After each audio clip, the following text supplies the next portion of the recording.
Acá dice, esto en color son suelos, quiere decir suelo pelado, sin vegetación arriba. El 2 ya son pastizales. El 3 son urbanos. El 4, ven, bien colorado, es un regadío, quiere decir que las plantas ahí están bien alimentaditas de agua. 5, cultivos en descanso, es los blancos. Y 6, residencial. Y tengo este rosadito, ¿ven el rosadito con un poquito de azul? ¿Qué quiere decir eso? Que son esas casas que tienen sus jardines, pero pequeños. Entonces tengo por un lado la respuesta de la unidad constructiva que tengas ahí, la casita, el chalecito, qué sé yo, o la mansión, y después un poquito de el yuyo que tiene el jardín, qué sé yo, el frente, ¿no? Bueno, acá se ven las flechitas. Eso ya lo habíamos visto, ¿no? Aplicaciones de todo esto. ¿Para qué? Sí, bueno, nosotros, ¿para qué usamos sobre todo las imágenes de satélite? Para la actualización cartográfica. El Instituto Geográfico, que usa muchísimo las cartas de imagen, ¿para qué sirven? Para la actualización, mantener la cartografía actualizada. En realidad no tiene una carta de imagen, tiene sentido cuando dura un periodo, un lapso corto, ¿no es cierto? Yo hago una carta de líneas, qué sé yo, capaz que del año 50 y me sigue siendo útil. ¿Por qué?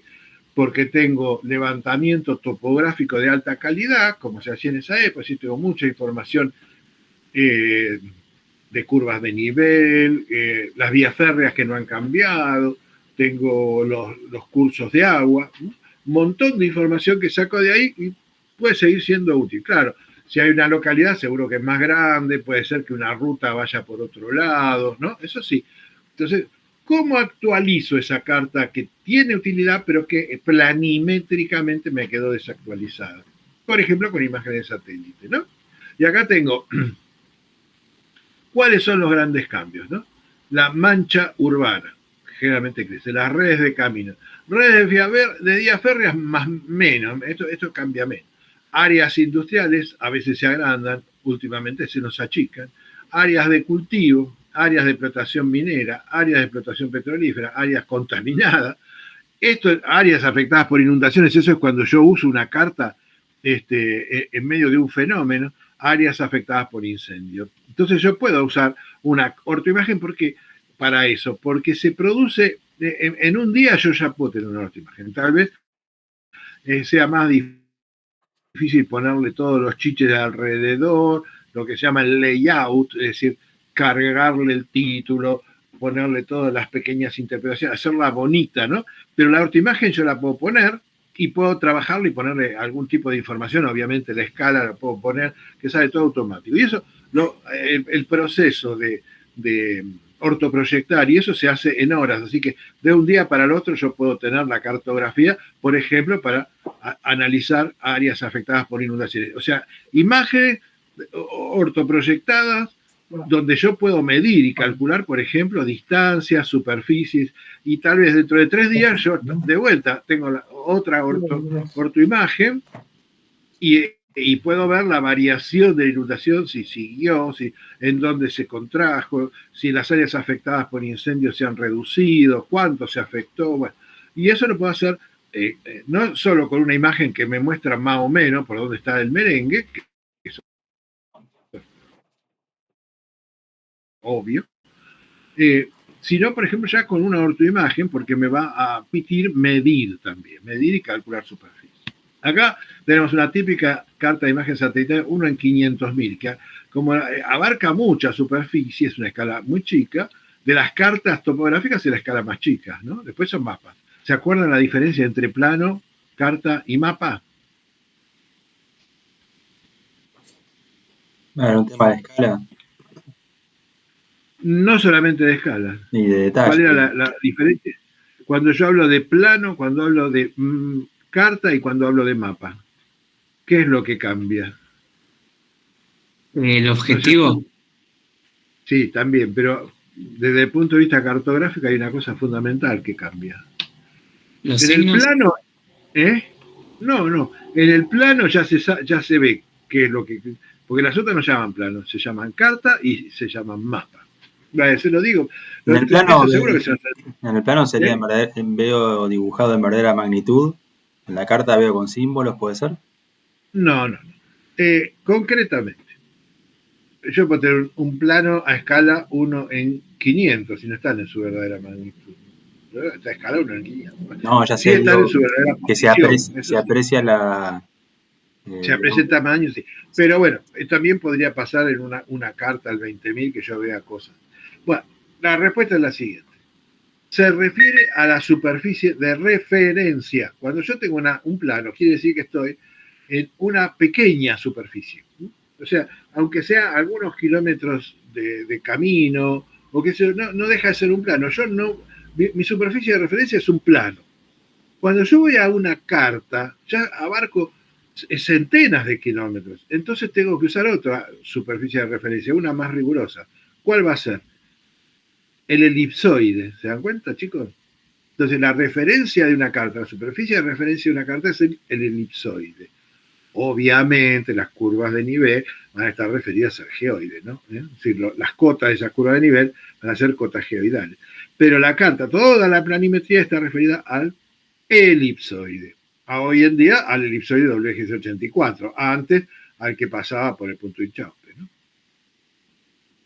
Y el mapa es que yo estoy abarcando zonas tan grandes, y una escala tan chiquita, que no vale la pena tomar un elipsoide, porque las deformaciones que tiene ese elipsoide con respecto a una esfera son totalmente despreciables en la proyección esa.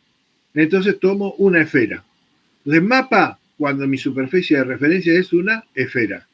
Carta, cuando mi superficie de referencia es el elipsoide. Y plano, cuando la superficie de referencia es un plano. ¿Se entendió, chicos? Sí, perfecto. Sí. La escala más grande es plano. Después, elipsoides y las escalas chicas, que son los mapas, una esfera. ¿No lo habían visto en alguna materia eso? Creo que sí, pero no sé si Y en esto sería cartografía. una mapa satelital de toda la provincia del Chaco, hecha por el IGM, pero encargada por la provincia del Chaco como a ellos les gusta, ¿no? Una escala Pepito, qué sé yo. Bueno, listo. Acá se terminó este tema. Vamos al otro tema. ¿Qué hora es, che? Ah, está bien, son las 6:30 viene este pibe. A ver, vamos a hacer de otra manera. Voy a meter acá. Vamos a empezar con modelos digitales de elevación. Che, ¿ya les dijo cuándo les toma parcial, Juan José? No. No. ¿Lo están viendo? Sí, se ve. Bueno, a ver si avanza. ¿Avanza? Sí, sí. Sí. Me voy para atrás. Miren esto. Yo creo que se los mandé, pero si no es muy fácil. El tipo, digamos que en el cual yo trabajé más, es con este señor Felicísimo de apellido. Es un tipo muy alegre. Ángel Manuel Felicísimo. Ángel Manuel no es un agrimensor, no es un ingeniero geodesta, ¿saben qué? Un biólogo. Y porque como Ángel Manuel tenía que saber qué sé yo, la iguana de Nueva Guinea por dónde se desplazaba, y dice, tengo que estudiar el terreno. Y para eso lo tengo que estudiar digitalmente. Y se mandó un trabajo de modelos digitales que se la Dios. Yo no sé si yo lo tengo, si no lo tienen, si no se los mandé, ponen modelo digital de elevación, Ángel Manuel Felicísimo y fracatunga, le va a aparecer un PDF que cada vez lo agranda más el Maula, ¿no? Así que ahí tienen muchísima información. Bueno. Ahora vamos a hablar un poquito. ¿Ustedes ya vieron modelos digitales en alguna materia? ¿En Topo 3? ¿En alguna? En Topo 3 ves definición de eso y bueno, algo en Topo 4 también. ¿Y qué están viendo? En Topo 4 se validó un vuelo con un modelo. Fuimos al lugar y Cuando decís validó, ¿qué quiere decir? ¿Que usaste el vuelo para ortoproyectar las imágenes? no, teníamos una ortofoto Ah, y con un relevamiento con GPS hicimos las curvas de nivel, hicimos ahí un cinemático y se validaron las cotas, qué error tenía a ver si era consistente el vuelo, digamos, ¿no? y Las era, cotas obtenidas por el vuelo. Sí, variaban solamente en el espesor del pasto o de cosas que habían aparecido después de la foto, digamos. Nada más. genial. Bueno, acá el tema también es la jerga que se usa, ¿no? Bueno, primero vamos al origen. Todo esto, ¿cómo empezó?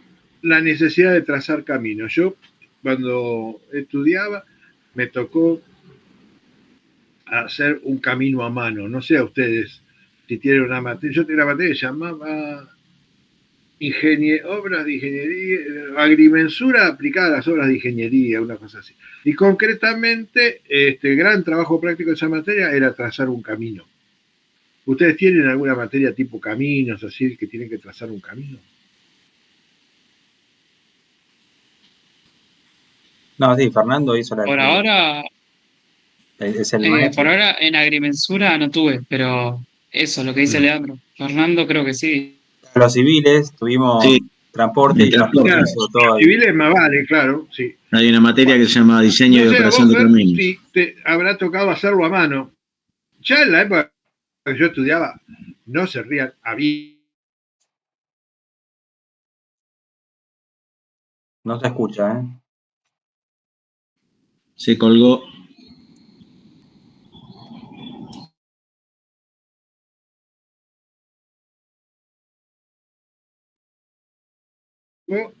Igual el tipo nos hizo hacer a mano para que entendiéramos conceptualmente lo que había que hacer. Así que hubo que agarrar una carta topográfica. Concretamente era el camino que se llama el Cañadón de la Mosca en Bariloche.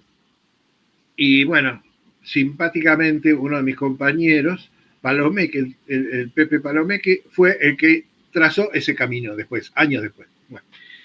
Bueno, ¿qué teníamos que hacer? Bueno, teníamos una carta topográfica de la zona y había que elegir una traza, ¿no? Para eso había que hacer todos los perfilitos y buscar los lugares de préstamo, se llama. Eso lo debe saber mejor el ingeniero civil, ¿no? De donde yo tomaba la tierra para hacer los terraplenes y los lugares donde yo la tenía que acumular, ¿no es cierto? Y otros lugares donde yo tenía que vaciar.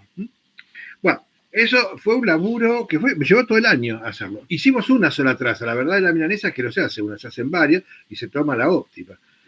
Esto en la época de los años 50, como ya las computadoras se estaban usando, nacen las computadoras, la posibilidad, la primera aplicación fue la balística, ¿no? Obviamente, siempre va a hacer daño. Pero la segunda aplicación fue el modelo digital. ¿Y para qué entonces este modelo digital? Para hacer caminos. La Escuela de Caminos del Instituto de Tecnología de Massachusetts dice, bueno, para evitarnos este laburo terrible que es el cálculo de un camino, lo que hay que hacer es algún programa que permita modelarlo. Y bueno, lo primero que se necesita es modelar el terreno.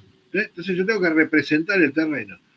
El terreno es una superficie continua, pero entonces el modelo es una representación estadística. Y yo tengo que elegir un número de puntos seleccionados, o sea, que además sean piolas, que me sean representativos de lo que yo quiero ver, ¿no? Y acá dice, en un sistema de coordenadas arbitrarias. En realidad, rápidamente se dieron cuenta, esa es una definición de las primeras definiciones, que va mejor que fuera un sistema de coordenadas conocido, ¿no? Entonces acá, fíjense que se empieza a usar el término MDT como sinónimo de MDE. MDT es modelo digital de terreno en castellano, en inglés es DTM, Digital Terrain Model, y MD es modelo digital de elevaciones, ¿no? Como algo más específico. Acá tenemos el ejemplo de un trabajito moderno. Si vemos este camino, Fernando, a ver, decime dónde yo tengo terraplén y dónde tengo una excavación, una trinchera. Y terraplén, a ver cómo era esto. En la parte abierta de la curva hay terraplén. Acá tenés terraplén, sí. donde esté más. Sí. ¿Cómo lo sí. sabes? Y por la pendiente, ¿cómo está del ¿Sabés terraplén? por dónde están poniendo el palito chiquito? ¿Ves? El palito chiquito me indica a mí que esto es un terraplén, o sea, dibujísticamente me queda piola. Y en cambio, fíjense que acá el palito chiquito está acá arriba. Quiere decir que esto está más alto que esto. ¿Ven? Sí. Esto está más alto que esto. Acá tengo una trinchera, ¿ven? En cambio, acá el camino está más alto que el terreno. Acá tengo un terraplén. Y acá, de vuelta, acá tengo un cacho de terraplén de acá y de acá un cacho de que corté la montaña, lo que fuera, ¿ven? De esta manera. Entonces, fíjense la representación. ¿A dónde cornos pongo el palito chiquito? Es el asunto. ¿Ven? ¿Ven eso? ¿Lo entienden? Sí, sí. El palito chiquito va en el Esta es una representación moderna a partir de un modelo que ya después lo vamos a ver. Fíjense que son todos triangulitos, ¿ven? Que son todos triangulitos. Ese sería el terreno natural. Bueno. Dice, el objeto del trabajo fue acelerar el diseño de carretera, esto, el camino, ¿no? Mediante el tratamiento digital de los datos adquiridos por fotogrametría. O sea, la captura masiva de información se hacía ya en esa época por fotogrametría, que estaba totalmente desarrollada. Era analógica, pero estaba bien desarrollada. Entonces había, ¿qué cosa? ¿Cuál era el problema que yo tenía también, ¿no? El tema de los perfiles, Y bueno, entonces dice, una parte del esfuerzo se dedicó a desarrollar el método de representar los perfiles topográficos de la forma más sintética posible. Para después, porque también las máquinas esas tenían muy poca capacidad de cálculo, de memoria y cálculo, ¿no? Imagínense que en los años 80, 90, la máquina más poderosa del instituto, que se usaba para aerotriangular en fotogrametría, su disco tenía la tremenda capacidad de 5 megas. Entonces, eso cambió muchísimo, rapidísimo. Muy bien. Entonces tenemos ahora otra denominación, el DSM, dice, modelo digital de superficie. Ese nace a partir de este instrumento, el LIDAR, Light Detection and Ranging. ¿Qué es, en el fondo? Es un láser que puede estar transportado, por ejemplo, en un auto, pero también puede ser el más común, el que nosotros hemos visto, es en el avión, ¿no? Que va barriendo una zona. ¿Pero qué barre? Barre todo, a Doña Rosa, que está poniendo la ropa, la mesa, después viene la calle, después el arbolito, entonces va siguiendo todo eso. Entonces, es toda la superficie, dice, representa las elevaciones sobre el nivel del mar de las superficies reflectantes de árboles, edificios y otras características elevadas sobre la tierra desnuda. O sea, que va a captar en la tierra desnuda cuando esté la tierra desnuda, pero si hay una cosa ahí arriba, te la dibuja. Entonces, y eso justamente surge por el LiDAR. Dice, los pulsos de luz viajan al suelo, cuando rebota con su objetivo, regresa al sensor y da la distancia a la Tierra. Ese sistema se ganó su nombre de LiDAR. Entonces, el DSM, y que eso lo hemos visto, a mí me ha pasado, es muy útil el modelado 3D para telecomunicaciones, planificación urbana y aviación. Nosotros vimos una imagen de un DSM, ¿se acuerdan que la hemos visto de la ciudad de Nueva York, donde se ve el agujero de las Torres Gemelas? No me acuerdo yo. No, bueno, después voy a ver si lo encuentro y se los muestro. Bueno, eso se sacó también con eso, ¿no?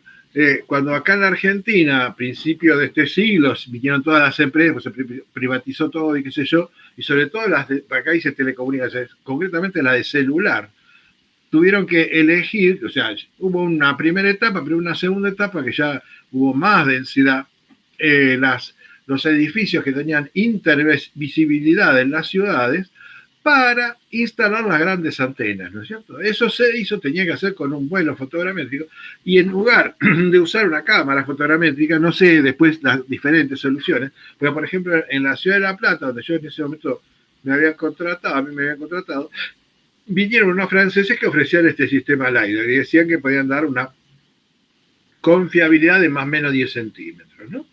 Para esto, justamente. Bueno, dice, en aviación los DSM pueden determinar las obstrucciones de la pista en la zona de vegetación, de aproximación, manejo de la vegetación. A lo largo de una línea de transmisión, los DSM pueden dónde y cuánta vegetación está invadiendo, obstrucción de la vista. Los planificadores humanos usan el DSM para verificar cómo un edificio propuesto afectaría el punto de vista de los residentes y negocios. Entonces, ¿entienden cuál es el DSM? ¿Sí? No te saca la tierra desnuda, salvo que esté desnuda, ¿sí? Sino que es decir, no saca el relieve, sino que saca todo lo que está sobre el relieve. Y si no hay nada, entonces sí te saca el relieve. Y ahora tenemos un DEM, que es generalmente en la jerga es lo que más se usa, ¿no? El modelo digital de elevaciones, el MD. Acá hay DEM sería Digital Earth Model. Elevation Model. Ese sería la sigla en inglés. Bueno, este es un modelo. A ver. Matriz de celda de tierra desnuda referido a un datum vertical. Dice, cuando se filtra puntos no terrestres como puentes, carreteras, un modelo de elevación digital suave. Dice, los edificios construidos y naturales, árboles y otros tipos no están incluidos en un DEM. ¿Ven? No tengo ni casitas ni nada antrópico, pero tampoco tengo cosas naturales que están por encima del relieve.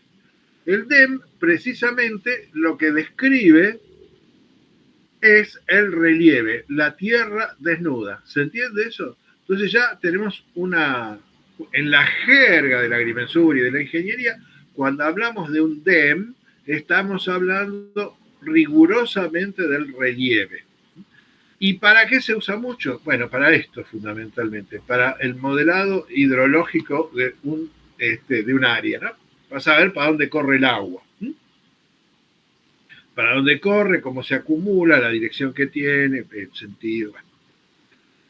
Para la estabilidad del terreno, porque justamente el tema de los desprendimientos de las laderas, que se producen, las avalanchas que se producen en muchos lugares. Yo me acuerdo de La Rioja, que en el año 78, me acuerdo, había ido a misionar con los compañeritos míos de la parroquia, en el año 78, cuando estábamos por agarrar una pata con Chile, a Guandacol.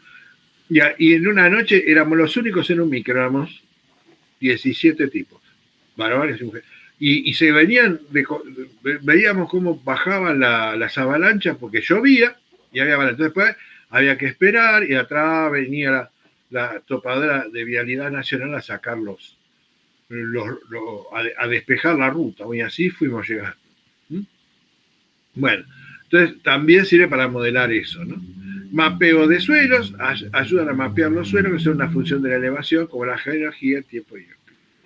Entonces, DEM, que es el que mapea, que describe, registra la tierra desnuda, el relieve. Ese es un DEM. Y ahora tenemos el DTM, el Digital Terrain Model, ¿no? El MDT. Bueno, es la representación tridimensional de una superficie de terreno coordenadas en las 3 Z, X y Z, las 3 coordenadas, almacenadas en forma digital. Incluye no solo alturas y elevaciones, sino otros elementos geográficos y características naturales. Ríos, líneas de cresta. Es un DEM, pero mejorado con todas las líneas de ruptura, que se llaman break lines, ¿no? Observaciones que no son datos originales para corregir qué cosa. Esto de la palabra artefactos, bueno, nosotros en IGM le decían Newflow. Cosas raras que aparecían ahí porque matemáticamente se producían, pero no tenían ninguna representación topográfica. Cuando se refiere a la especificación base LiDAR del USGS, un DTM tiene en realidad dos definiciones, dependiendo del lugar donde usted vive. Un DTM puede ser sinónimo de DEM, entonces es simplemente una superficie de elevación que representa la tierra desnuda, referenciada a un dato vertical común. Pero hay otra bibliografía que DTM tiene un significado diferente, que es el conjunto de datos vectoriales de puntos espaciados regularmente y características naturales como crestas y rupturas. Entonces acá ya pongo como un resumencito, que está esto en subrayado, no, recuadrado en rojo, el DTM mejora un DEM porque incluye características lineales del terreno de tierra desnuda. Un DSM crea un relieve de la tierra incluyendo la vegetación, edificaciones y objetos presentes. Un DEM solamente muestra el relieve y un DTM es un DEM que incorpora elementos geográficos como cresta, línea de ruptura, ríos, etc. Acá en este recuadrito están las siglas que se usan en la jerga nuestra cuando nos referimos a este tipo de representación digital del terreno.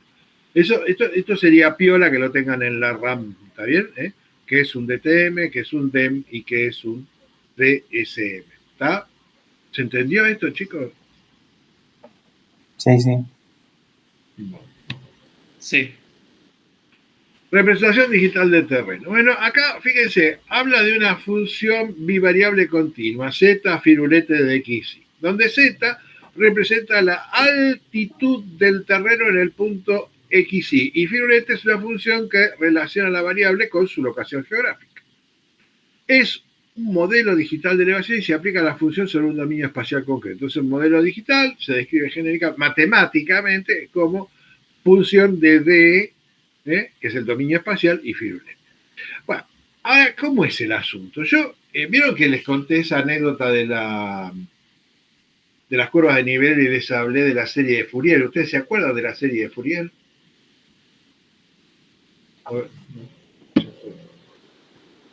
Es una serie que permite reconstruir una función a partir de algunos datos dados utilizando funciones trigonométricas.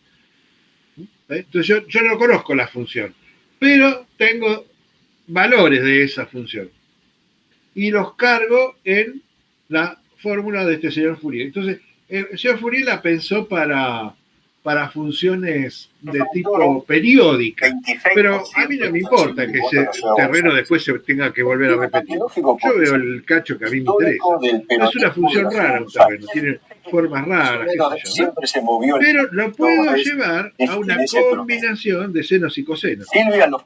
Cuanto más raro, la combinación va a ser más... Manuel Adorni tercero con 17. O sea, la libertad avanza. Un tejido de ceros y cosenos más estrecho, ¿no? Mucho más. Entonces quiere decir que voy a tener más coeficientes, ¿no? ¿Yo puedo tener una sola función que describe un terreno? Sí, puedo. Es un merengue, pero puedo. Y es una gran función continua de Fourier. Anda a calcularla, ¿no? Pero uno diría, bueno, pero esto me garantiza la continuidad, es muy piola, qué sé yo, me viene muy bien. Pero hay un problema. En la práctica, esa función va a ser muy suave, ¿no? Yo si la uso sola, primero que va a ser complicadísima de obtener un resultado, porque es un cálculo inmenso, ¿no? Y la otra cosa es que va a ser todo muy suavecito, así. Si es una zona montañosa, va a ser todo suavecito. ¿Se entiende lo que quiero decir? Entonces se utilizan otras formas, otros algoritmos, otros modelados, ¿no? Siempre esos modelados producen ¿qué cosa? Una partición del terreno, una discretización. La palabra digital, ¿de dónde viene? De los dedos, de los dígitos. Quiere decir, representar digitalmente algo es convertir ese algo, que en realidad en la naturaleza es un continuo, en números. O sea, transformas una cuestión que es continua en algo discreto. Por supuesto, si yo tomo muchos puntos, voy a tener una mejor representación de ese algo. Y si además tomo puntos en lugares piolas, si yo tengo un relieve de esos lugares piolas, ¿cuáles son? Por ejemplo, no sé si me ven a mí lo que estoy haciendo, ¿me ven? No, solo yo no. Ahora, ahora, no sé. Ahí se ve. Acá se ve. Bueno, yo porque veo el puntito de la cámara. Puedo tener una cosa así en una montaña. ¿Y esto qué es? Esto se llama bajo, por ahí escurre el agua. Ahora puedo tener también una cosa así, que haga así. ¿Qué es eso? Una dorsal. Una dorsal. Entonces, esos son lugares piolas se llaman líneas de quiebre, porque yo vengo con una pendiente acá, de repente se me cortó y paso a tener esta otra. o vengo con una pendiente acá, se me corta y paso a tener esta otra. Entonces, tanto los bajos como las dorsales son skeleton lines, o sea, líneas estructurales, o líneas de quiebre. ¿Qué es lo que se quiebra? La tendencia, la función tendencia de la pendiente. Ahí se está quebrando. Entonces, si yo además de tener una gran masa de puntos, tengo trazados perfiles sobre esas líneas, lo fortalezco más al modelo digital. Le doy justamente la estructura, el esqueleto que me da la forma de esa montañota, de todas esas formaciones topográficas. ¿Se entiende eso? Sí. Muy bien. Entonces, primera cosa que tengo es la discretización del modelo. Cuando yo discretizo, obviamente pierdo información. Porque después hay una solución de compromiso. Che, loco, no puedo capturar todo cada 2 milímetros un punto, ¿no? Porque no puedo manejarlo después, ¿no es cierto? Entonces tengo que buscar la solución de compromiso, es decir, el mayor rendimiento con la menor pérdida de información. Pero discretizar, ya, es decir, bueno, yo voy a tener un punto cada 5 metros, y bueno, ¿qué pasa entre el 20 y el 25? Ah, no sé. Entonces yo ahí, ¿qué hago? Por ejemplo, si fueran curvas de nivel. Digo, bueno, tengo que pensar algún sistema de concebir lo que pasa entre ese intervalo de 2 puntos conocidos. Bueno, hubo una época, no hace muchos años, que estuvo de moda, no sé si lo hemos nombrado en algún momento, la teoría de los fractales. ¿Ustedes escucharon hablar? Fractales es una estructura que se repite, que se copia a sí misma. Efectivamente, en la naturaleza vos encontrás, por ejemplo, un árbol, la hoja de un árbol es como un arbolito chiquito, ¿está bien? Y después, por supuesto, hay fuerzas exógenas que te rompen las ramas, qué sé yo, entonces ya tiene otra forma. Pero si tú estuvieras bien, vos verías el árbol y verías las hojas y verías que es la misma forma, ¿no?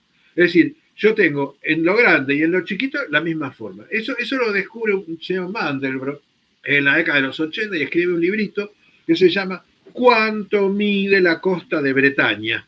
Que podría decir cuánto mide la costa patagónica, ¿no? Pero era francés, dijo la costa de Bretaña. Y se pone a jorobar con eso y nos rompe la cabeza a todos los cartógrafos.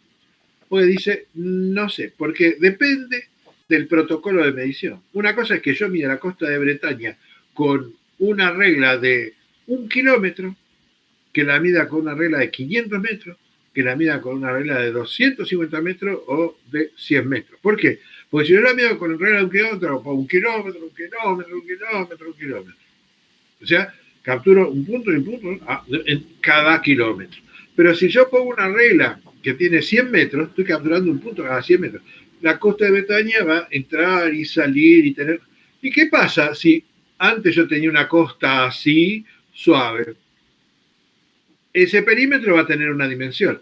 Pero si ahora es entra y sale, entra y sale, entra y sale, para la misma longitud entró y salió 500 veces. Al final esa longitud va a ser mayor. Entonces eso nos volvió locos. Loco, dependiendo del método de medición, la costa es más larga. ¿Se das cuenta? Y entonces el tipo vuelve totalmente loca a la gente, a los cartógrafos, topógrafos, diciendo, bueno, pero en el caso de una isla, la costa va a variar, pero la superficie va a ser la misma. Y ahí ya nos morimos todos, ¿no? Bueno, eso le dio ilusión a los geodestas y qué sé yo, que podían usar eso. Y, por ejemplo, el modelo digital, bueno, loco, entre 2 puntos, ¿qué voy a hacer? Yo voy a poner una curva fractal que se parezca a cómo es el terreno en general. Bueno, se hicieron esos trabajos y no funcionó. ¿Y a quién sí le funcionó? Y acá viene la gran sorpresa. ¿Quiénes ganaron millones y millones con los fractales? Los señores que fabrican jueguitos para los gamers, ¿no es cierto? Cuando se hacía un terreno cualquiera donde se desplazaba un tanque de guerra y mataba gente, había que hacerlo, puntito. Ahora el tanque se movía para otro terreno, más puntito. Entonces, si yo tenía que hacer una cosa monstruosa realmente para hacer. Entonces los tipos se dieron cuenta que con una formulita diferentes formulitas generaban diferentes tipos de terreno. Terreno más o menos, movido, llano, qué sé yo. Entonces, con esa formulita se generaba lo que estaba viendo. Si yo me iba para otro lado, no tenía que tener los puntos de ese otro lado, se generaban nuevos puntos, porque trabajaba también un programa que trabaja prácticamente a tiempo real y va generando. Entonces, no es que almaceno puntos, sino que los genero. Y eso se hacía, y se hace, en forma fractal. Los árboles, todo de lo que nosotros vemos en los modelos, los juegos, encima de mayor calidad, se hacen en forma fractal. Es decir, yo digo, bueno, pero yo puedo reproducir un tipo de relieve, qué sé yo, del periodo mesozoico. Sí puedo. Lo que no puedo es hacer ese relieve que está en Chubut, por ejemplo. Porque ahí tengo que tener los puntos. No hay manera de encontrar una fórmula que me describa uno concreto que existe. Yo puedo generar un terreno con las mismas características de los que sí existen, pero no los que existen. ¿Se dan cuenta? Y eso después otros pensaron aplicar fractales también a la definición del geoide, pero bueno, tampoco funciona, lamentablemente. Eso hubiera ayudado a que no se perdiera información o tanta información cuando uno discretizaba el modelo, pero no es así. Entonces, la discretización del modelo implica una pérdida de información que incrementa el MD. ¿Se acuerdan? El error del MD. Y en consecuencia se propaga a los modelos derivados. Todo lo que se derive de ese MD, todas las conclusiones que yo saque a partir del MD. Si yo tengo un mal MD y después cada vez va a ser peor todo lo que las conclusiones que saqué, estas conclusiones numéricas, ¿no? De superficie, de mediciones, en fin. Y después las conclusiones operativas, ¿no? Por este motivo se ensayaron numerosas opciones en la búsqueda de una forma de representar y almacenar en altitud que equilibre la pérdida de información y en algunos aspectos secundarios el excesivo tamaño de los archivos o su dificultad de manejo. Bueno, sí, ya son casi las 6:30. A ver, este pibe, le voy a avisar.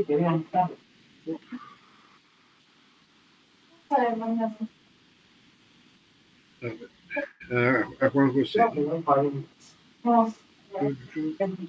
Quédame paciencia. Ahí está.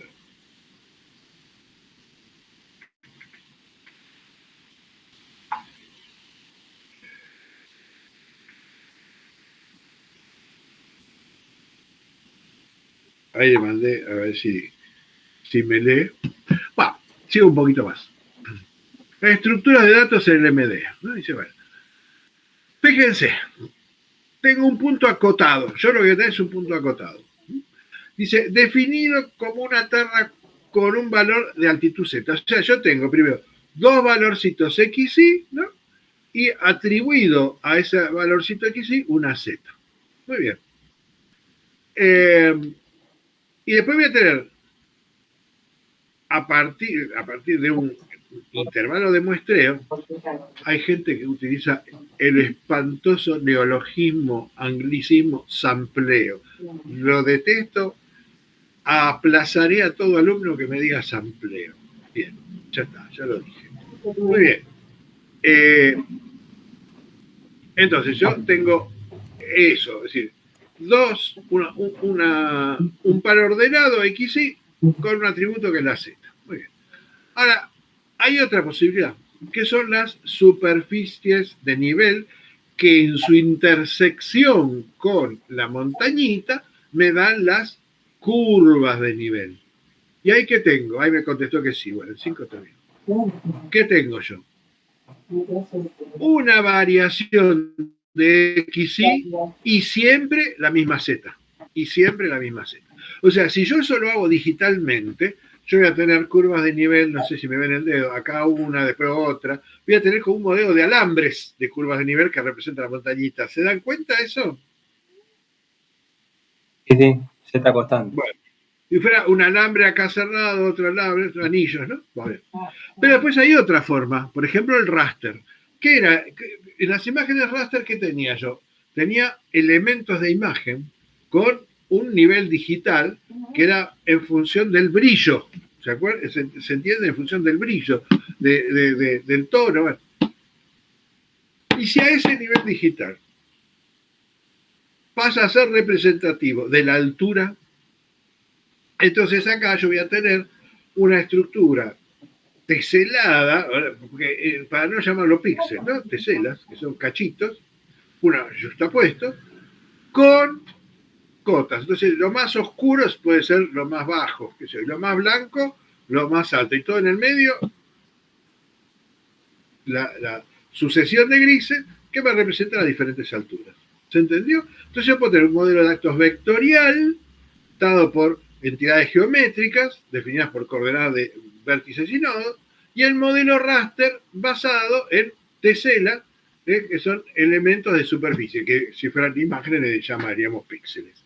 ¿Se entendió eso? Sí. Bueno. ¿Viste? No quiero escorchar más. Voy a cerrar esto.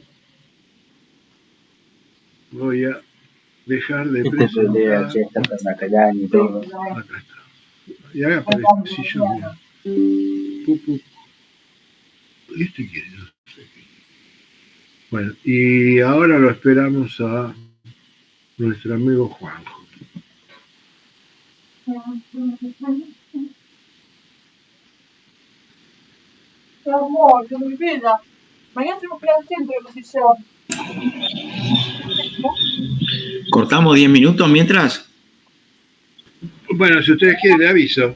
Los muchachos piden 10 minutos de recreo. Ya le puse. Juanjo, perfecto. Bueno, ustedes tómense los 10 minutos. Juan José, no perteneces a la Facultad de Ingeniería. ¿Qué haces acá? Me echaron.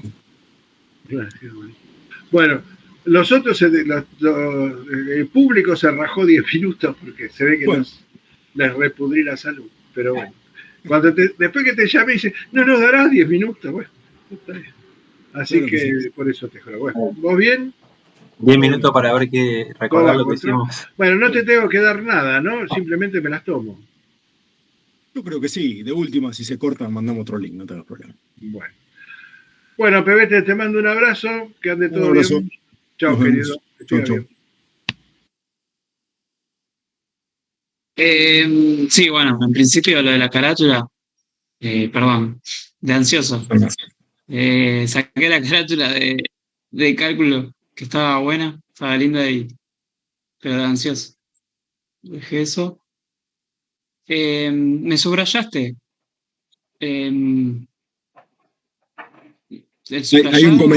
Hay un comentario puesto ahí. Si lo abrís con un previsualizador, posiblemente no lo veas. Abrilo con Adobe y vas a ver los comentarios. Ahí va, porque vi subrayado, pero no. Sí, te resalté un par de cosas y te taché alguna cosa también. Fíjate los comentarios, cualquier cosa que no se entienda, chiflar. Dale, ahí voy leyendo mientras. Bueno. A modo de resumen, la clase pasada empezamos a ver algunas cosas que se pueden hacer con la parte radiométrica de la imagen. El primer trabajo práctico consistió en meter mano en la parte geométrica. Le habíamos dicho que hablábamos de la parte geométrica siempre que hablábamos de mover un píxel, o sea, darle coordenadas, o sea, cambiarlo de posición o cambiarlo de tamaño. Digamos, cualquier proceso el pan-sharp, por ejemplo, o los métodos de remuestreo. Perdón, los métodos de remuestreo no. Ya me acordé, Juan José, teníamos que hacer un supervisado de 50, clasificación de 50, ¿no? Exactamente. Porque ahí ya estábamos metiéndonos en el mundo de las correcciones radiométricas. No correcciones en realidad, porque las correcciones radiométricas se usan más específicamente cuando utilizamos la radiometría, o sea, la reflectancia, o sea, los niveles digitales para solucionar algunos problemitas, como por ejemplo ver que hay abajo una nube. Pero sí digamos, siempre que trabajemos con los niveles digitales, en vez de con la forma y el tamaño del píxel, vamos a estar metiéndonos en el mundo de la radiometría. Y lo que hicimos la semana pasada fue ver cómo se clasifica una imagen, o sea, qué es el concepto de clasificación, que era agrupar píxeles que tienen niveles digitales parecidos, porque asumimos que si todos tienen niveles digitales parecidos, pueden representar la misma cosa. Por ejemplo, agua, por ejemplo, un campo sembrado con un determinado cultivo, o lo que sea. Entonces, uniendo píxeles que tienen una respuesta espectral similar, podemos inferir que se trata de un objeto similar y armar clases con eso. Y de ahí venía el tema de la clasificación. Habíamos hablado de la firma espectral, nombramos que las cosas suelen responder contra la acción electromagnética del Sol, más o menos siempre de la misma manera. Entonces, no sé, un trigo recién sembrado tiene una respuesta de determinada manera. Una respuesta quiere decir que en el verde voy a tener niveles digitales altos, en el rojo voy a tener niveles digitales bajos, y en el azul voy a tener niveles digitales bajos, y en el infrarrojo cercano voy a tener niveles digitales altos, por ejemplo. Y si ese trigo, en vez de estar recién sembrado, está maduro y lo veo amarillito, ya seguramente el rojo va a tener mayor nivel de reflectancia y el infrarrojo va a tener un poquito menor nivel de reflectancia. Y como esas cosas pasan siempre, bueno, cada objeto responde siempre más o menos de la misma manera. Cada objeto no, digamos, cada morfología, cada tipología. Entonces hablábamos de firmas espectrales. Y podíamos usar eso para hacer una clasificación supervisada, que era al revés, es decirle al software, busca esto, que es lo que yo estoy buscando. Por ejemplo, campo sembrado de soja.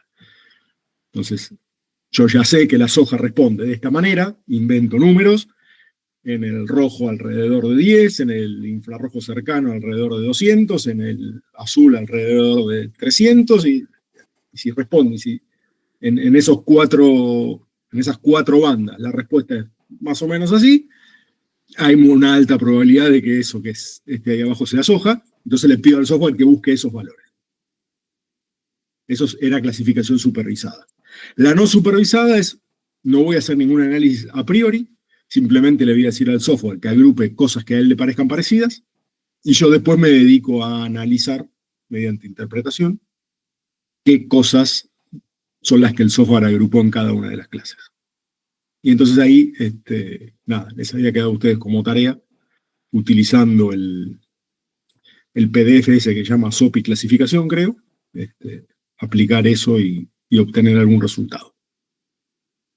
Hoy vamos a hacer otra maniobra dentro del aspecto radiométrico. Esto quiere decir hacer cuentas con los niveles digitales de los píxeles. Perdón, ahora yo después me voy a poner con eso, pero también se entrega de la misma forma que el... Sí, señor. El 1, el de clasificación. Sí. Un informe y una capturita de pantalla. No me tienen que mandar la imagen clasificada.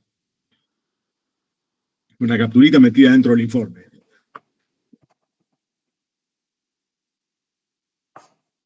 El formato en el... no, claro, perdón, me confundí, pensé que estaba hablando Máximo. El formato en que entregó Máximo, en todo caso, después pispelo, no sé si lo quiere pasar. Está bien lo que hizo, digamos, describe lo que hizo, puso algunas planillitas, alguna captura de pantalla y en eso consiste el informe. No me tienen que mandar nada más que eso. Máximo, lo que te estaría faltando a vos sería el archivo GCP. Mándame eso, por favor. Dale, te lo envío junto a la entrega 2. Dale, fenómeno. Entonces, retomo. Vamos a hacer hoy otra cosa metiéndonos con los niveles digitales de los píxeles. Y ahora lo que vamos a hacer es hacer cuentas con los niveles digitales de los píxeles. Hay algunos índices estandarizados que se utilizan en todo el mundo más o menos de la misma manera.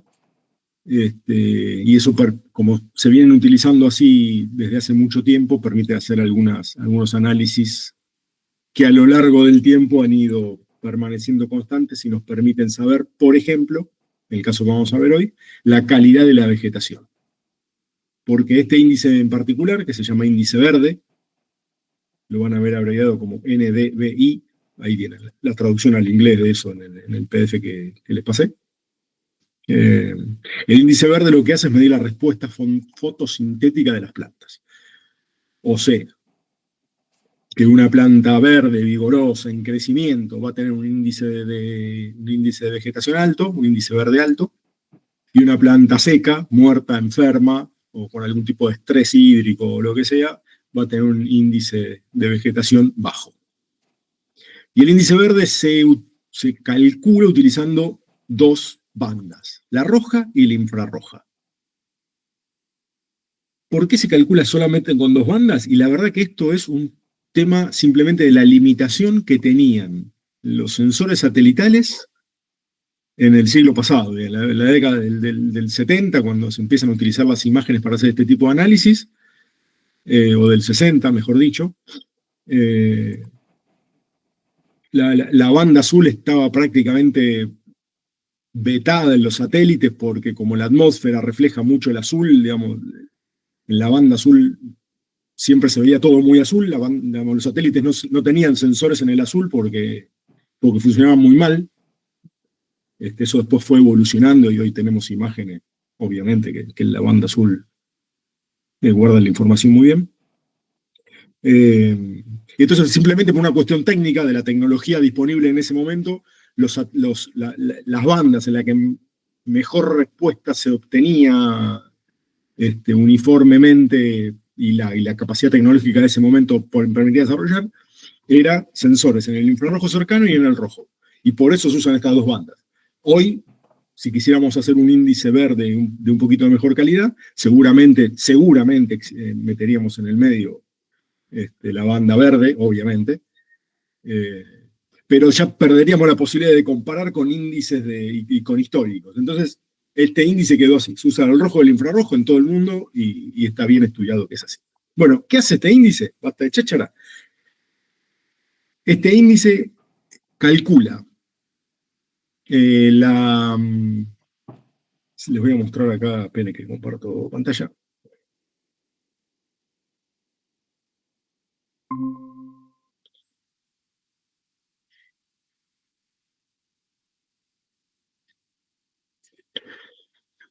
¿Están viendo acá la fórmula que aparece en la pantalla?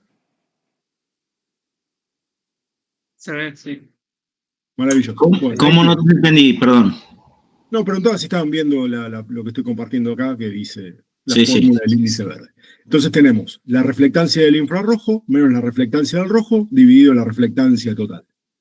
Esto si usamos digamos, el dividendo como factor común, sería la proporción de infrarrojo cercano, NIRES infrarrojo cercano, NIRES infrared, o sea, la reflectancia del infrarrojo sobre la reflectancia total, menos la proporción de rojo sobre el total.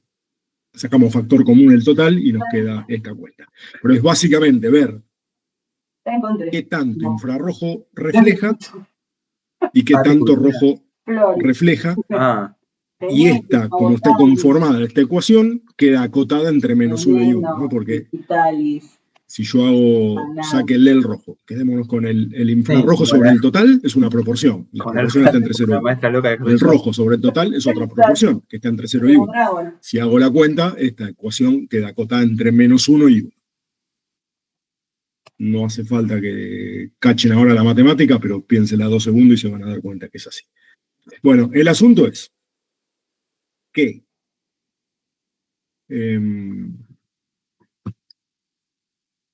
ese número, ese resultado que queda acotado entre menos 1 y 1, a lo largo de los años se ha ido estudiando bastante bien y la cosa es, si te da con valores negativos, ahí no hay vegetación. Puede haber agua, puede haber nieve, puede haber roca, puede haber cualquier cosa menos plantas. Y si te da valores positivos, es donde empieza a haber vegetación. Y cuanto más cerca de 1, más vigorosa, más saludable es esa vegetación. ¿Por qué? Porque hay más actividad fotosintética. Y esto se deduce porque, ¿se acuerdan lo que yo siempre les digo que pasa sobre todo con el infrarrojo? Que nosotros no lo vemos, pero podemos deducir qué pasa. Si una planta, ¿qué decíamos que hace con la radiación que reciben las cosas en general? O la refleja o la absorbe. ¿Sí? Habíamos resumido en esas dos cosas. O la refleja o la absorbe. El infrarrojo tiene la particularidad que de todas las bandas del espectro es de la que transporta mayor cantidad de energía. Entonces, ¿qué pasa con los objetos que absorben el infrarrojo? Se calientan. Y una planta caliente es una planta que se muere. Entonces, en general, la vegetación saludable, la vegetación verde, la vegetación vigorosa, refleja mucho infrarrojo. ¿Por qué? Porque si lo absorbe se muere. Entonces lo refleja. La reflectancia en el infrarrojo es muy alta. En el rojo, en cambio, la absorbe casi toda. ¿Por qué? Y porque si no, en vez de verla verde, la veríamos roja.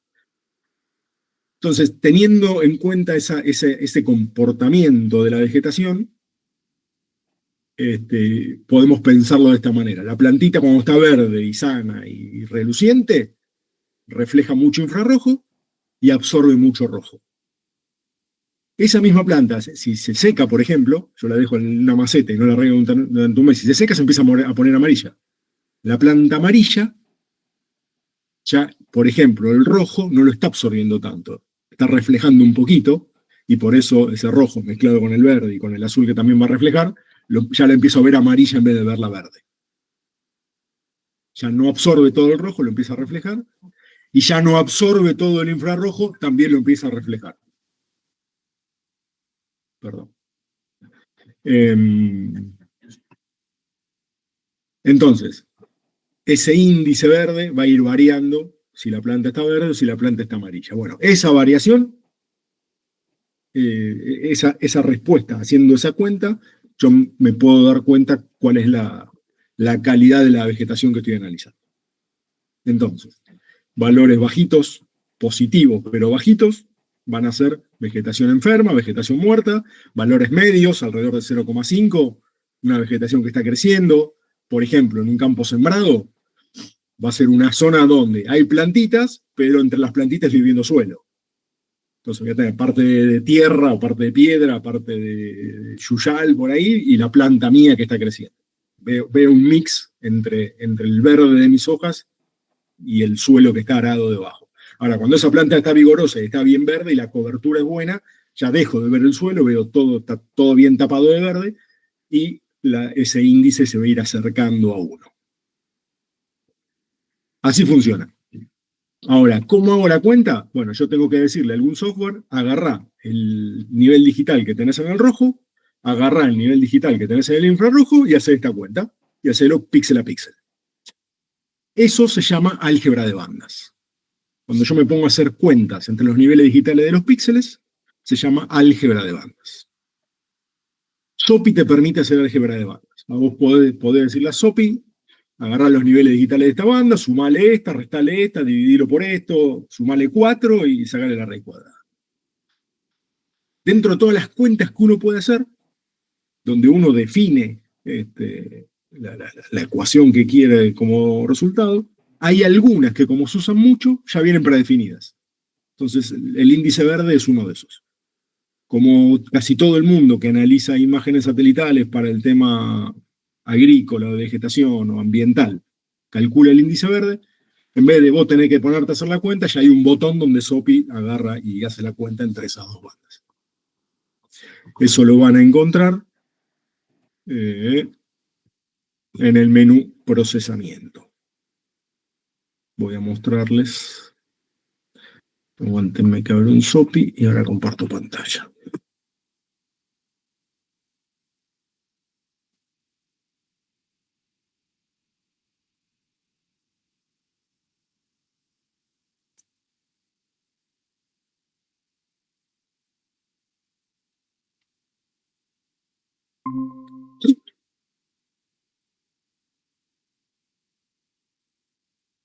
Bueno, espero que estén viendo mi SOPI.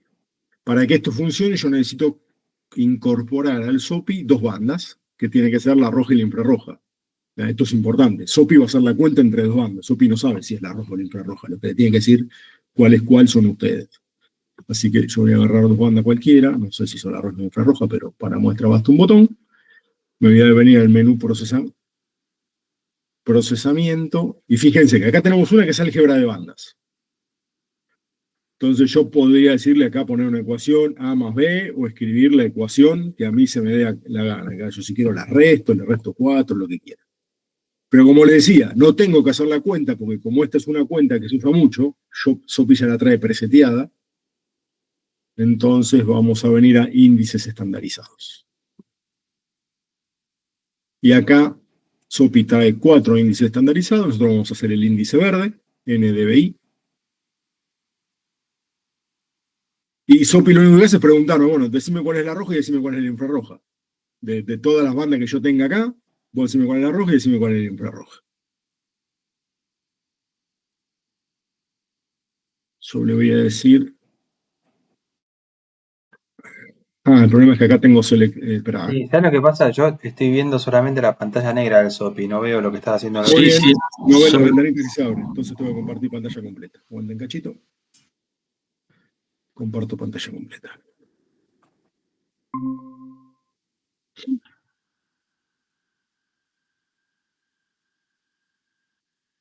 A ver. ¿Ahora sí? Bueno. Cargué 2 bandas cualquiera en el SOPI. No. Yo les decía que acá... Ahí sí, ¿no? ¿Ven la No. ventana que se desplegó? Veo el SOPI nada más, pero no está prendida la imagen. Ahí está Sí, prendida la imagen. Ahí se sí. ve la pantalla negra nada más. Ahora sí, se ve la imagen. Ahora sí. Y ahí acabo de desplegar un menú. ¿Se ve el menú? Sí. Sí. Bien, bueno. Entonces, acá, en el menú procesamiento, yo les decía que hay una opción que es álgebra de bandas, donde ustedes pueden hacer las cuentas que quieran. En este caso tengo 2 bandas cargadas acá, pero yo acá cargo 4, 5, 6 bandas, puedo hacer las cuentas que yo quiera entre las bandas. Ahora bien, como este índice se usa mucho, acá la cuenta ya viene hecha. Entonces, en vez de usar álgebra de bandas, voy a usar índices estandarizados. Si quiero, puedo hacer la cuenta yo acá y defino la fórmula, en álgebra de bandas. Es lo mismo. Agarro la cuenta esa que hay que hacer, el rojo, el infrarrojo menos el rojo sobre la suma del total y listo. Simplemente que SOPI ya lo trae armado por defecto para que yo no tenga que hacer eso porque se usa mucho. Me voy a índices estandarizados. Y de los índices estandarizados que trae SOPI, que son nada más que 4, nos quedamos con el índice verde, NDVI. Y le tengo que decir cuál es la banda roja y cuál es la banda infrarroja. Verde. Acá no me deja seleccionar de las 2 porque yo tengo una seleccionada, tengo que salir de acá. Tengo que seleccionar las 2 bandas acá y ahora sí, índices estandarizados. Y acá, ¿por qué no me estás dejando? Acá me debería dejar elegir. A ver las bandas que tenés en la imagen. No, vos la 1 y tenés la 2. 2. Seleccionaste 2 imágenes. Una que estaba en infrarrojo, esta que está en rojo. No, en realidad no.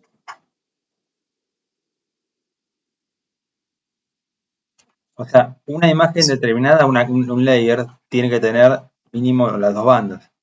¿En una sola imagen? ¿O puede ser entre 2 imágenes? Ahí está, no, claro, no me lo está dejando hacer. Mala mía, perdón. Tiene que ser un archivo multibanda. No me permite seleccionar las bandas separadas. Este no me sirve. Este no me sirve. Yo quise hacerlo cargando las bandas por separado y no me deja. Vamos, así que necesito un archivo multibanda. Vamos a esta que tengo de la 1 a la 7. Ahí está. Ahora sí. Selecciono el archivo multibanda. Vuelvo a procesamiento. Índices estandarizados. Y ahora sí. De las 7 bandas que tengo acá, le tengo que decir cuál es la roja. La roja seguramente sea la 4. ¿Y cuál es la infrarroja? La infrarroja seguramente... No me acuerdo cuáles son las bandas. Estoy inventando acá. En una Lanza 8 no me acuerdo cuál es cuál. Pero yo googleo y me fijo que la banda roja es la 4 y digo que la banda verde es la 5. No me acuerdo. No importa. Yo le tengo que decir, porque el software no sabe cuál de estas 7, y yo tampoco sé. A esta altura de mi vida ya debería acordarme, pero no me acuerdo. Yo le tengo que decir cuál es la roja y cuál es la infrarroja. Listo. Le dije cuál es cuál. Le digo adelante, y acá SOPI me va a ofrecer lo mismo de siempre. Me dice, ¿querés hacer un recorte o tomar la escena entera? No quiero hacer ningún recorte, así que este paso lo salteo. Me pregunto un nombre del archivo y yo esto lo voy a guardar como NDBI de la imagen 230.087. Lo vamos a guardar.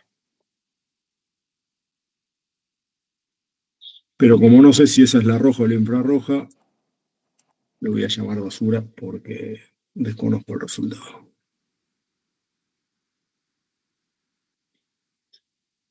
Le doy a aceptar. Y el tipo ahora se va a poner a hacer un cálculo.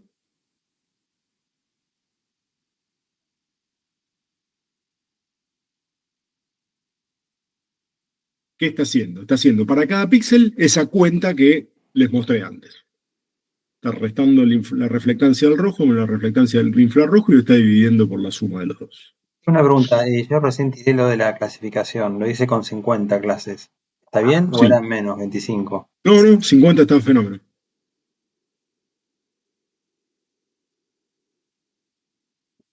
Bien, acá está la banda lo que yo acabo de crear, el índice verde. Este que no lo usamos lo vamos a eliminar.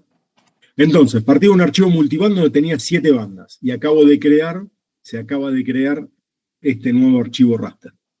Este nuevo archivo raster, ¿cuántas bandas se imagina que tienen?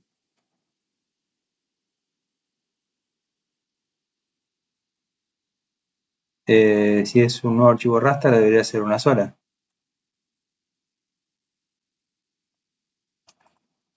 Si es uno solo, una sola, ¿no? ¿Están todos de acuerdo con eso? Acuérdense, acá en este archivo hay 7.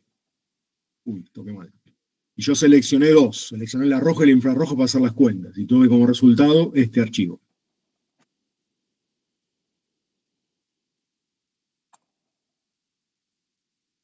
El raster resultante. ¿Cuántas bandas se les ocurre que tiene?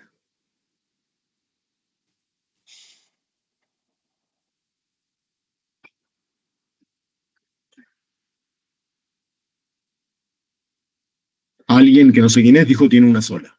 Sí, yo dije una sola, porque combinado es como apilar una banda con una ecuación.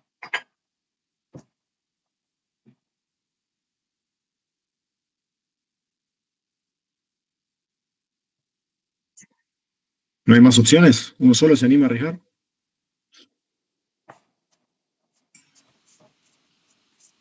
Yo te diría que se suman las dos, las dos, pero por intuición nada.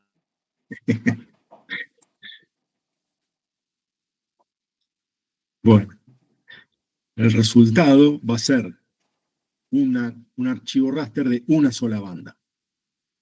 ¿Por qué? Porque después de hacer la cuenta, para cada píxel tengo un resultado.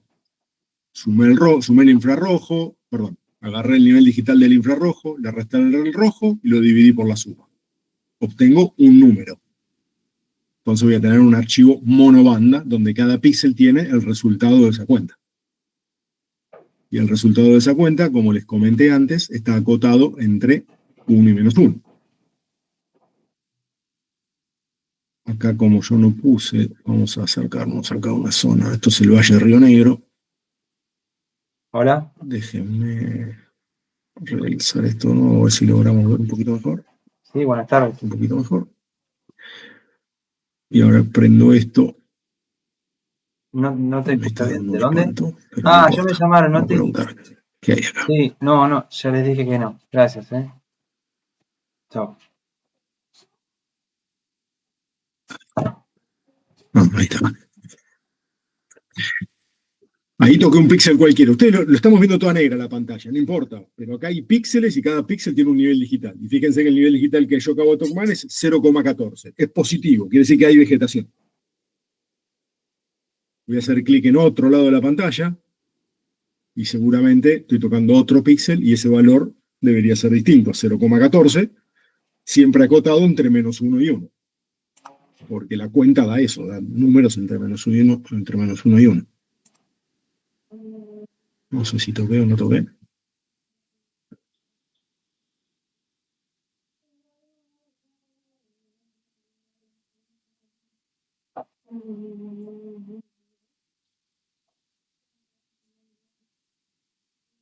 Bueno, esto se colgó. Ahí toqué otro píxel y ese píxel tiene 0,08, más chiquito todavía. O sea, esto acá seguramente ya no hay vegetación, acá debo haber tocado un pedazo de suelo desnudo, de tierra, o una piedra. Perdón, yo estoy viendo toda la pantalla negra del Sopi. Yo también estoy viendo toda la pantalla negra, no importa, pero los píxeles existen, Ajá. los píxeles tienen Ok. este tamaño, Bien. ¿sí? Y con los números acotados entre -1 y 1. ¿Cómo hago yo si quiero ver los píxeles y dejar de verlo negro? Bueno, voy, así como a la imagen multiespectral le aplicaba un realce, acá a este índice verde le puedo también decir que aplica alguna paleta de colores a esto que va entre -1 y 1. Y como esto es un índice verde, le voy a decir que utilice una paleta de colores que ya viene prediseñada para índice verde, pero yo podría aplicar otra si quiero.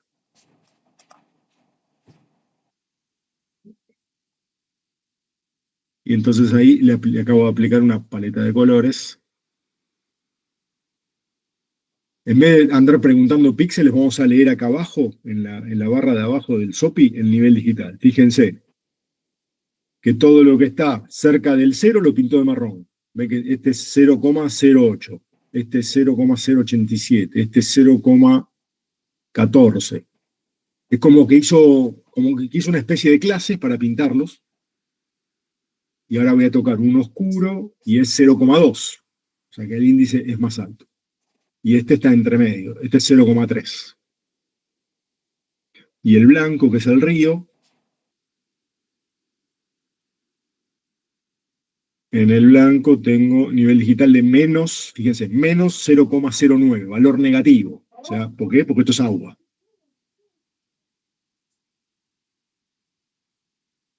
¿Pero se entiende más o menos cómo funciona? Sí.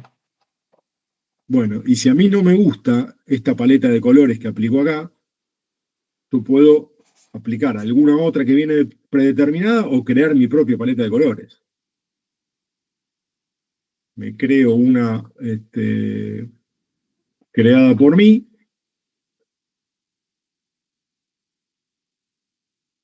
Donde yo voy a poner esto, voy a poner clases y límite de color. O sea, por ejemplo, podría ponerle, si el nivel digital está entre -1 y 0, lo pinto negro.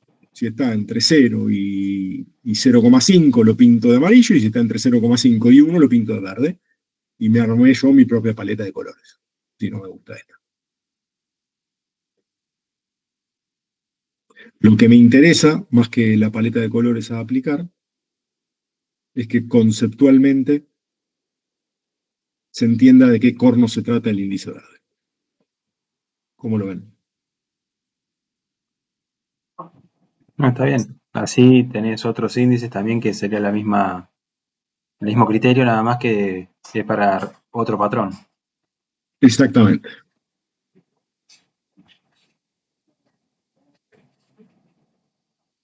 Y recuerden esto, digamos, yo con las bandas, con los niveles digitales que hay en las distintas bandas, puedo hacer todas las cuentas que quiera. Alguna de esas cosas ya vienen analizadas desde hace mucho y tienen alguna utilidad. Y hay bibliografía que te describe cómo utilizarlo y qué sé yo. Yo, si quiero, puedo hacer una cuenta entre la banda 14 y la banda 18 y qué sé yo, y algún número me va a dar. Ahora, que eso tenga algún sentido es otra cosa. Pero bueno, siempre que entonces estemos manipulando y hagamos algún cálculo con los niveles digitales, estamos dentro de este campo de análisis radiométrico.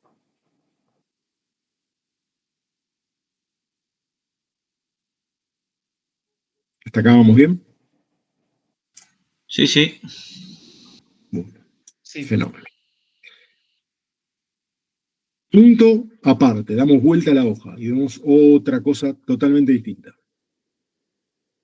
¿Se acuerdan que cuando hicimos la clasificación, no, la georreferenciación, yo les pasé algunos shapes, que es información geográfica, pero en formato vectorial? Una imagen está en formato raster, un shape está en formato vectorial, para poder superponerlo con la imagen y ver cómo caían las rutas, los pueblos, no me acuerdo qué shape les había pasado, creo que las rutas, y la división política y alguna otra cosa. Bueno, con SOPI podemos también generar shapes. Ahí tienen un PDF que se llama SOPI Edición Vectorial, que les dice cómo hacer un shape con SOPI. Entonces, vamos a hacer lo siguiente. Acuérdense que la gracia del shape era generar no solamente un rasgo geométrico, podría dibujar una ruta, puedo dibujar una parcela, puedo digitalizar arriba una imagen, lo que quiera, sino que eso tenga un montón de datos asociados, que los llamamos atributos. Entonces, en el ejemplo que yo les había mandado, que estaban, por ejemplo, en la ruta de Argentina, te decía el nombre de la ruta, te decía si estaba pavimentado o no, te decía quién era el concesionario, creo, o si era una ruta, una autopista, o no sé qué cosa. Toda información que alguien se toma el laburo de cargar. Yo cuando dibujo una línea, la línea no tiene efecto atributos asociados. O sea, el tipo que genera el shape tiene no solamente que generar el rasgo geométrico, en este caso digitalizar esa ruta, sino también cargarle los atributos que quiere que ese rasgo geométrico tenga. Entonces, utilizando el PDF, ese que se llama edición vectorial, les voy a pedir que se inventen una parcela, que dibujen una parcela, mejor dicho, que digitalicen una parcela sobre la imagen. La parcela obviamente inventada, no hace falta que sea una parcela real. Vamos a volver acá. La parcela grandecita, digamos, 100 hectáreas, una cosa por el estilo.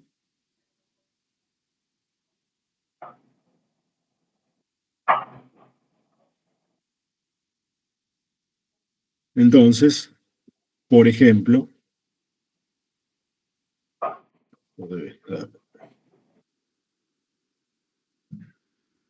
estoy buscando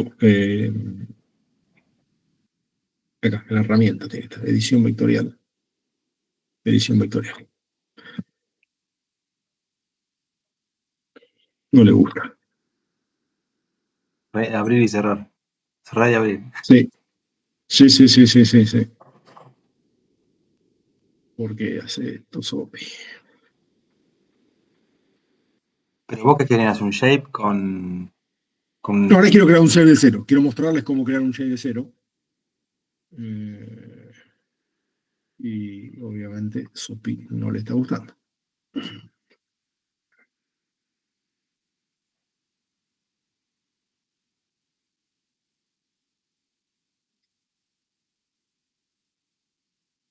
Mientras tanto te consulto, en el TP2 que hacíamos la clasificación, Sí, teníamos que investigar cada rango, ¿no? Cada clase. exacto. A ver qué es. Tratar de interpretarlo para descubrir de qué se trata cada cosa. O sea, yendo y viniendo con la imagen en color verdadero, digamos. Sí.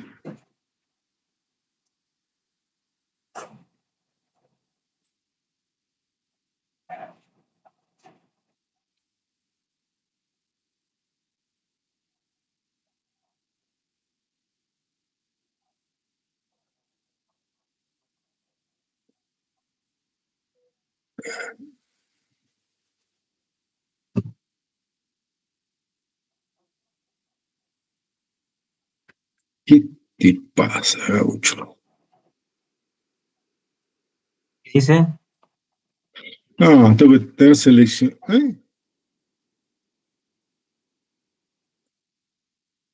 Oh, perdón.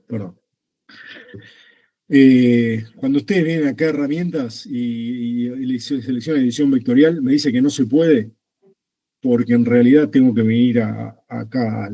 No lo tengo que venir al menú de herramientas, sino que tengo que seleccionar la edición vectorial de este menú desplegable. Esto por defecto estaba acá. Me permite ver el brillo y el contraste de la imagen, pero si vengo a edición vectorial, me cambia el set de botoncitos que están acá. ¿Se ve eso? O sea, no tengo que entrar a la edición vectorial por este menú desplegable, sino que tengo que entrar a edición vectorial por este menú desplegable. Sí, como Porque cuando me referencia. Como cuando georreferenciamos, exactamente. Esto acá me pone unos botoncitos que me permite a mí crear un shape desde cero. Acuérdense que el shape o es de línea, o es de punto, o es de polígono. No pueden convivir los tres formatos en un mismo shape, así que eso tengo que elegirlo de antemano.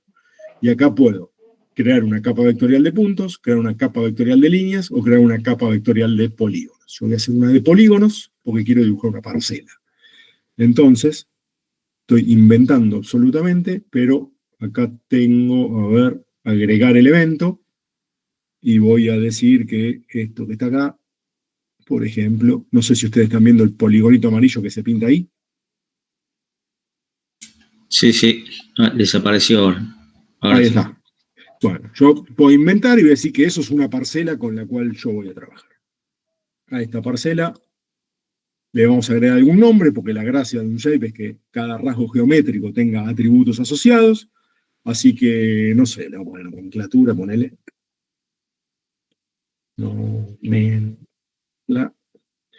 Y tengo que definir un tipo para esa columna.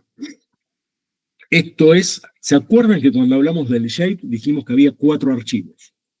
El archivo SHP tenía la geometría y el archivo DBF tenía los atributos. Y DBF era un formato de base de datos. DBF quería decir Database File. Y en las bases de datos, cuando uno setea un campo, acuérdense que las columnas se llamaban campos y las filas se llamaban registros. Y a los campos hay que definirlos de alguna manera. Un campo muy genérico en las bases de datos no se usa. Yo en una base de datos digo, bueno, este campo va a tener números, o va a ser alfanumérico, o va a tener fechas, o va a tener... Qué rico olor. En las bases de datos se usa mucho definir el tipo de información que puede tener el campo. Entonces, este campo adentro de SOPI puede ser o entero, o con números decimales, o con textos, o calculada, que no sé qué no quiere decir. Pero básicamente, número entero, número decimal o texto. Tengo que decirle qué tipo de información va a contener ese campo.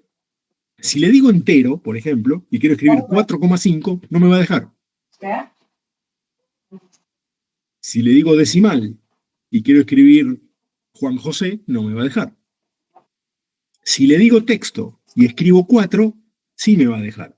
El problema es que si le digo texto y escribo 4, no va a saber que ese 4 es un número. Por lo tanto, no me va a permitir hacer cuentas con ese 4. Entonces yo, por ejemplo, para sumar el 4 que tengo en un dato y el 18 que tengo en otro dato, si esos dos campos no están definidos como números, el software no los va a poder sumar. Porque para el software son textos, no son números. Entonces es importante a la hora de diseñar la base de datos, no solamente en SOPI, sino a la hora de diseñar base de datos en general, la definición del tipo de información que va a tener cada campo. Bueno, en este caso, como el campo es la nomenclatura, me estoy imaginando una nomenclatura catastral, que sé yo, no sé, va a ser un texto. Entonces, ahora, como es un texto, me va a dejar elegir que esta es la parcela 457G, por ejemplo. Y le voy a agregar otro campo más. Acá, agregar columna. Y le voy a poner, no sé, dueño, por ejemplo. Le voy a poner dueño sin ñ porque tengo miedo que rebote. Y el dueño también va a ser un texto. Y el dueño va a ser nieto. Ahí. Me acabo de comprar una chacra en el Alto Valle. Bien. Entonces, tengo un rasgo geométrico, el dibujito acá del polígono, y tengo algunos atributos de ese elemento geométrico. Cuando yo le dé acá a detener la edición, igualito que como hacían con la georreferenciación, Topi me va a decir, bueno, esto guardalo en algún lado, ¿dónde lo querés guardar? Y yo lo voy a guardar adentro de esta carpetita y como nombre le voy a poner parcela de... ¿Y qué acabo de guardar? Acabo de guardar un shape. Entonces, si yo vengo a mi carpetita 30087.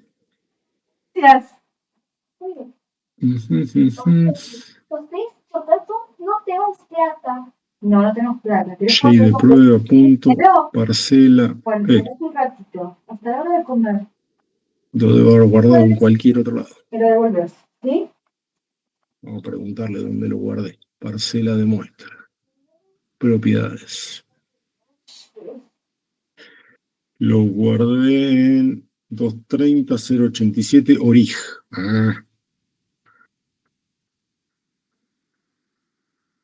Está acá. 230.087 origen. Y acá está, parcela de muestra. Fíjense que se creó un shape, por lo tanto se crearon 4 archivos, que son los 4 archivos que necesita un shape para funcionar. Parcela de muestra, no la estoy viendo arriba de mi imagen, porque el maldito SOPI,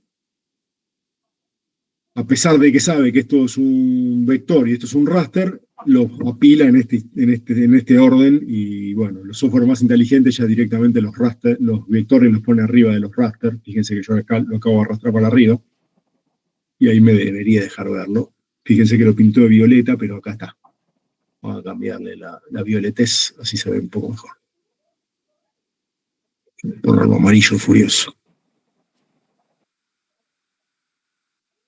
Y vamos a ponerle una línea más gruesa, así ustedes lo pueden ver mejor.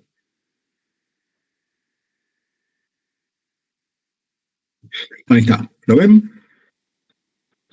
Sopi lo había puesto abajo, y entonces como los píxeles tapan todo lo que hay abajo de los píxeles, no se puede ver. Para poder verlo tengo que acá ponerlo en el orden correcto.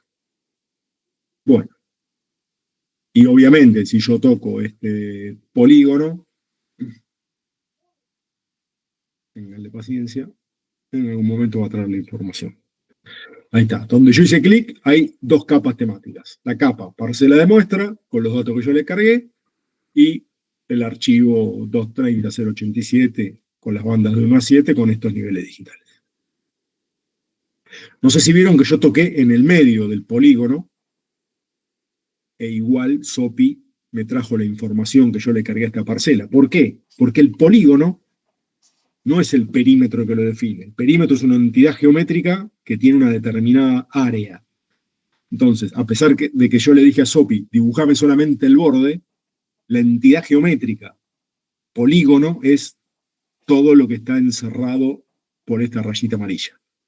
Si yo hubiese dibujado un shape de líneas, y hubiese dibujado, no sé, utilizado el shape de línea para dibujar esta calle que está acá, sí, si no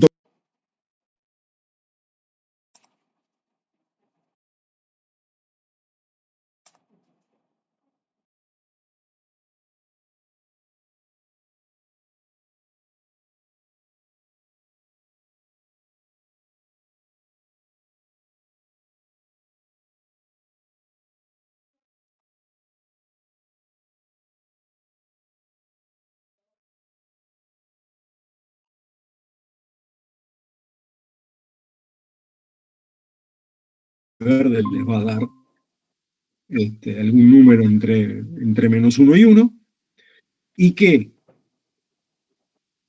esa parcela, en función de ese índice verde, ustedes la dividen en 3 sectores. Sector con vegetación buena, regular y mala. Si todo su índice verde es una porquería, si está todo en -1 porque su parcela se la eligieron acá, no, elijan donde tengan algo de vegetación, para no volvernos locos. Asegúrense de que haya vegetación en la parcela que ustedes dibujan. Pero esa subdivisión interna de buena, regular, mala es en función de los valores que ustedes tienen. Si alguien está trabajando con un campo de, no sé, con un alfalfa recontra verde y por ahí tiene todos los valores entre 0,8 y 0,9. Bueno, entre 0,8 y 0,9 seleccionan lo más bajo y lo ponen como malo, seleccionan los intermedios y lo ponen como regular, y seleccionan los mejores y lo ponen como bueno. Y si en su parcela tienen de todo un poco y tienen valores de 0,2 y valores de 0,7 y valores de 0,9, también. Es como que yo lo que querría, el resultado de este trabajo práctico sería, si esta es mi parcela, bueno, no sé, todo este sector de acá tiene vegetación de muy buena calidad, todo este sector de acá, de lo que yo veo acá más blanquito, tiene vegetación mala, y todo este sector de acá tiene vegetación regular. Vegetación buena, regular y mala, en función del índice verde, ¿no? Entonces, en todo este sector, el índice verde medio alto, en todo este sector, el índice verde medio bajo, y en todo este sector, el índice verde medio regular. No quiero un análisis píxel a píxel. Si este píxel que está acá les dio bajito, pero está en el medio de toda esta área que yo definí como regular, listo, todo esto queda abarcado como regular. O sea, quiero que clasifiquen, que dividan su parcela en 3 partes: bueno, regular, malo. ¿Se entiende? Sí, sí. ¿Cómo la dividís? Perdón, eso me la perdí. Hay que reclasificar de vuelta como... Ahí se las ingenian ustedes con lo que hemos aprendido hasta ahora. Pueden hacerlo de varias maneras distintas. O sea, puedo hacer 3 clases y... Podrían hacer 3 clases, podrían dibujar 3 polígonos adentro, podrían al índice verde aplicar una paleta de colores entre los rangos que ustedes definan. Hay varias maneras de hacerlo, Ok. son todas correctas, elijan ustedes la que mejor se adapte a su necesidad.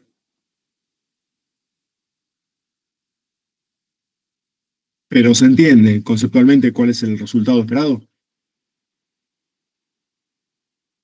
Sí, clasificar el área según en función del índice verde.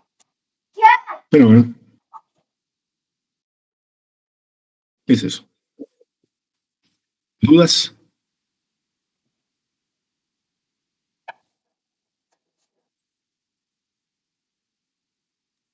Por ahora no.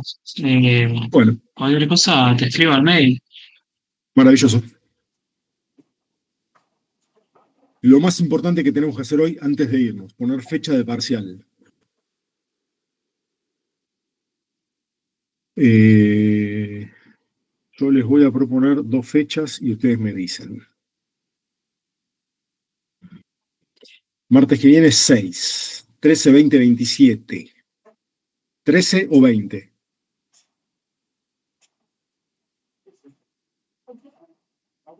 Les digo por qué. Porque en junio yo no voy a estar. O sea que sí o sí necesitamos tener el tema parcial, recuperatorios y todo eso antes de fin de mes, porque me voy de viaje. Ya después viene la parte de radar con Sebastián, así que 13 o 20. Si puede ser por mí, si puede ser el 20, mejor. Por mí también. Listo. Ok. Esperen que lo agendamos. Parcial 18:30. Ese día no va a haber teórica, les voy avisando. Va a ser solamente el parcial. Va a ser 18:30 porque yo antes no llego. Y el parcial tiene una parte teórica y una parte práctica. Así que les aconsejo llevar compu para la parte práctica. Si alguno no va a poder llevar compu, me avisa, vamos un rato antes y nos aseguramos que alguna de las compus que esté en la facu tenga SOPI. Pero podemos hablar del parcial la semana que viene o la otra, no hay problema. Lo más urgente era fijar la fecha. Ok, bien. ¿Y cómo es? Primero completar la teórica y después la práctica, al revés. Así es. No, primero teórica, después práctica. Preguntas cortitas para responder cortito y al pie. Cuando contestaron la teórica, le voy a dar una hojita para que contesten ahí arriba de la hojita directamente. Hacemos una parte práctica también que es sencillita. Ok.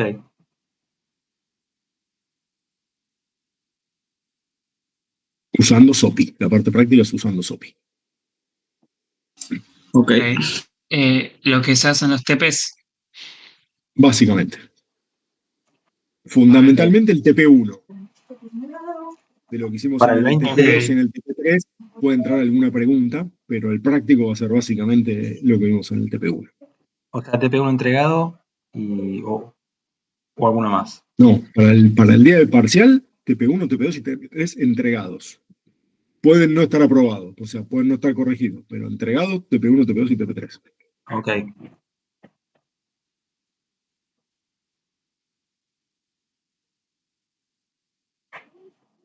Bueno, jóvenes, hasta acá estamos. Bueno, ahí está. Muy bien. Hasta la semana que viene. Nos vemos el martes. Hasta luego. Chao, Yo gracias. el martes no voy a estar. Si se puede, Bueno, si se puede virtual mejor porque tengo que viajar por trabajo y No, tenemos limitada la cantidad de. Vamos a hacer hasta un 30% Bueno, de la pero ya, materia. pero ya es mayo. Ya es mayo. No, pero 30% de la materia, no 30% del mes. Ya nos comimos todas las virtuales que podíamos hacer. Ok, Lamentablemente no. Pero no te hagas mala sangre, le encontramos la vuelta. No, si vas a proyectar o algo así, si podés grabar el escritorio, digamos, con el micrófono y queda grabada la clase, aunque sea, me Bueno. serviría eso. Hacele acordar a alguno de los chicos o mandame un mensaje ese día porque yo me voy a olvidar. Ok, dale. Bueno, listo. Buen fin de largo. Igualmente. Chau, chau.